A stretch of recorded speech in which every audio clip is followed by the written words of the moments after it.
addition sur l'annonce de M. Carnet au sujet de l'acier et l'aluminium. Pour moi, c'est un aveu d'impuissance. Ce que propose M. Carnet, il n'y a rien de structurant. Prenons d'un côté les quotas. Peut-être que c'est intéressant pour le secteur spécifique de l'acier, mais clairement, ça ne s'applique pas à l'aluminium, puisqu'on transforme beaucoup d'aluminium au Canada. Et ça répond surtout pas à ceux qui sont les plus fragilisés, les transformateurs d'aluminium. On aurait aimé voir une mesure structurante, comme on le demande depuis un certain temps.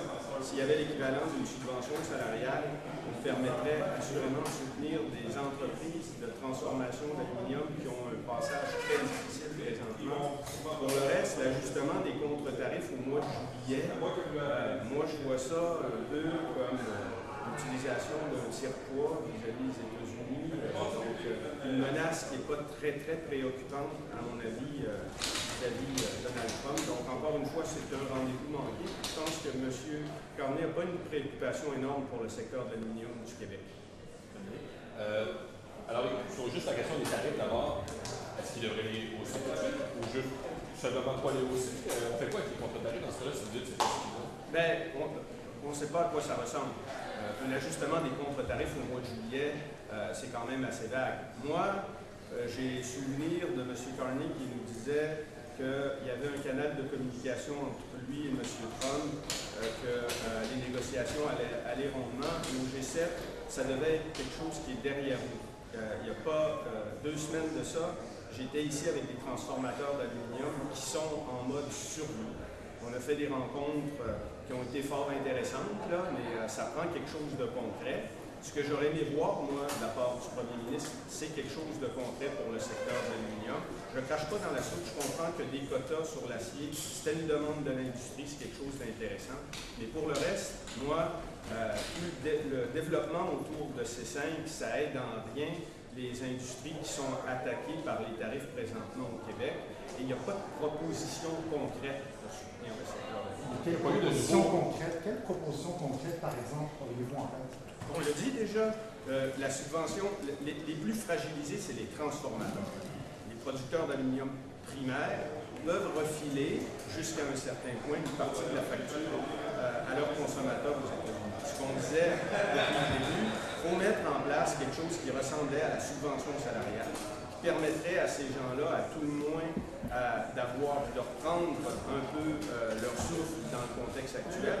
Mais présentement, ces gens-là, ils sont devant rien. Ce qu'on leur propose, c'est des prêts.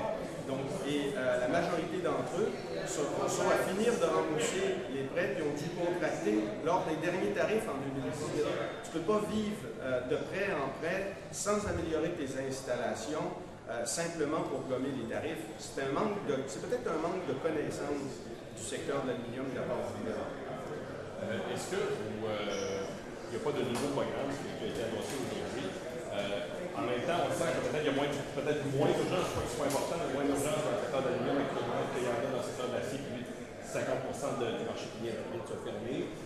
Est-ce que vous pensez qu'il aurait fallu des mesures plus concrètes graduellement? Comment vous voyez la suite des choses? À partir de quand ça devient pertinent?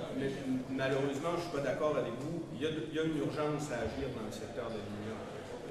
Ce qui fait en sorte qu'on n'est pas face à des fermetures dans le secteur de l'aluminium, c'est que ça ne se ferme pas. Une aluminerie, ça doit fonctionner. On parle pour redémarrer une aluminerie de milliards de dollars. On est conscient également de la situation critique dans laquelle se situe le secteur de l'acier. Les quotas, c'est peut-être une bonne affaire, c'est peut-être l'industrie soit, mais moi, je vois encore bien le secteur de l'aluminium, surtout pour les transformateurs.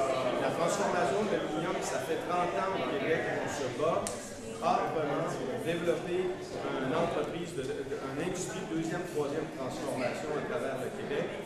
On peine à y arriver et maintenant, on fragilise ces gens-là avec des tarifs qui n'ont pas d'allure, qui n'ont pas de sens, des industries qui peinent à survivre aujourd'hui et qui n'ont aucun moyen, aucune proposition d'aide de la part du gouvernement.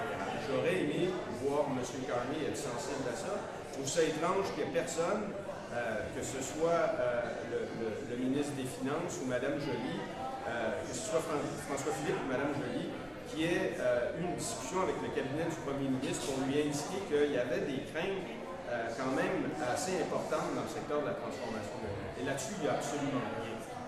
Pour revenir sur la question du tire-poids, on fait quoi d'abord? Comment le Canada peut-il mettre plus de poids dans ce bras de fer? Les contre-tarifs qu'on avait vus en 2018 étaient quand même assez efficaces. Mais là, il y a un flou. Vous savez, on a demandé au début, en arrivant dans cette présente législature, on a demandé à M. Champagne ça représentait quoi les contre-tarifs, et même lui n'arrivait pas à y répondre. Donc, j'ai l'impression que le premier ministre avait beaucoup d'espoir sur les négociations du G7 et ça virait en échec pour lui. Donc maintenant, est-ce que c'est une réaction faite sur un coin de table qu'on a vu aujourd'hui? Moi, ça me donne cette impression-là, mais ça va prendre une réponse beaucoup plus costaud que ce qu'on voit présentement et quelque chose de mieux organisé que ce à quoi on assiste.